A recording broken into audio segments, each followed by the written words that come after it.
ఐఐటీలో IIITలో BTech చేయాలనేది మీ డ్రీమా? అయితే ఇది ఇండియాలో ఒకే ఒక యూనివర్సిటీ వల్ల సాధ్యం. అదే జేకే లక్ష్మీపతి యూనివర్సిటీ. ఇప్పుడే సంప్రదించండి.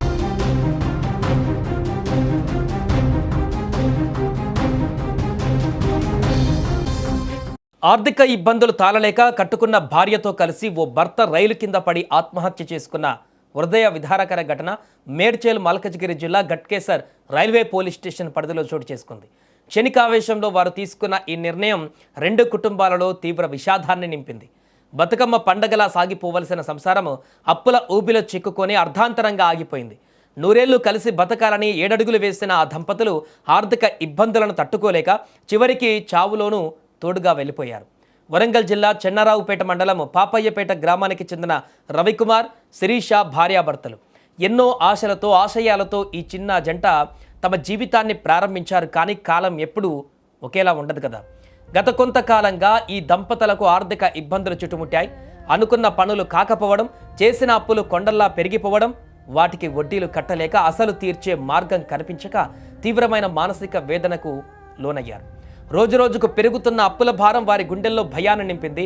బహుశా సమాజానికి భయపడ్డారో లేక అప్పుల వాళ్ళ ఒత్తిడి తట్టుకోలేకపోయారో కానీ జీవితంపై పూర్తిగా విరక్తి చెందారు. ఆ క్షణికావేశంలో వారు తీసుకున్న ఒకే ఒక్క తప్పుడు నిర్ణయం వారి నూరేళ్ల జీవితాన్ని ముగించేసింది. జూలై 2 గురువారం రాత్రి మేడ్చల్ జిల్లా గట్కేసర్ సమీపంలోని రైల్వే ట్రాక్ దగ్గరకు రవికుమార్, శిరీష చేరుకున్నారు. కారు చీకట్లో వేగంగా వస్తున్న రైలు కింద పడి ఇద్దరు ఒక్కసారిగా ప్రాణాలు విడిచారు. సమాచారం అందుకున్న గట్కేసర్ రైల్వే పోలీసులు వెంటనే సంఘటనా స్థలానికి చేరుకొని మృతదేహాలను పరిశీలించారు. వారి వద్ద లభించిన ఐడి కార్డులు ఆధారాల బట్టి వారు వరంగల్ జిల్లాకు చెందిన దంపతులుగా గుర్తించి వారి కుటుంబ సభ్యులకు సమాచారం అందించారు. ప్రాథమిక విచారణలో ఆర్థిక ఇబ్బందులే ఈ ఘోరానికి ప్రధాన కారణమని పోలీసులు తేల్చినట్టుగా తెలుస్తోంది. ఈ దంపతుల అకాల మరణంతో వారి సొంత గ్రామమైన పాపయ్యపేటలో నిశ్శబ్దం ఆవరించింది. కన్నవారు, బంధువులు శోక సముద్రంలో మునిగిపోయారు.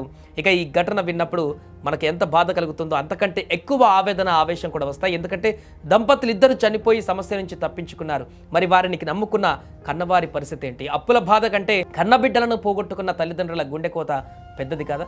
ఇక్కడే మనం ఒక విషయాన్ని గుర్తుంచుకోవాలి. ప్రతి సమస్యకు ఒక పరిష్కారం ఖచ్చితంగా ఉంటుంది, కానీ చావు మాత్రం దేనికి పరిష్కారం కాదు. ఆర్థిక ఇబ్బందులు అనేవి జీవితంలో ఒక భాగం మాత్రమే. ఈరోజు ఉన్న కష్టం రేపు పోవచ్చు. లక్షల కోట్ల నష్టపోయిన వ్యాపారవేత్తలు కూడా మళ్ళీ శ్రమించి పైకి వచ్చిన దాఖలాలు అనేకం ఉన్నాయి. అప్పులు ఎక్కువైతే కూర్చొని మాట్లాడాలి, పెద్దల సహాయం తీసుకోవాలి, లేదా చట్టపరమైనటువంటి మార్గాలు వెతుక్కోవాలి. కానీ క్షణికావేశంలో ప్రాణాలు తీసుకోవడం వల్ల అప్పులు తీరవు. పైగా రెండు కుటుంబాలలో జీవితాంతం తీరని అన్యాయం కూడా జరుగుతుంది. ఇప్పుడు ఈ కుటుంబంలో కూడా అదే జరిగింది.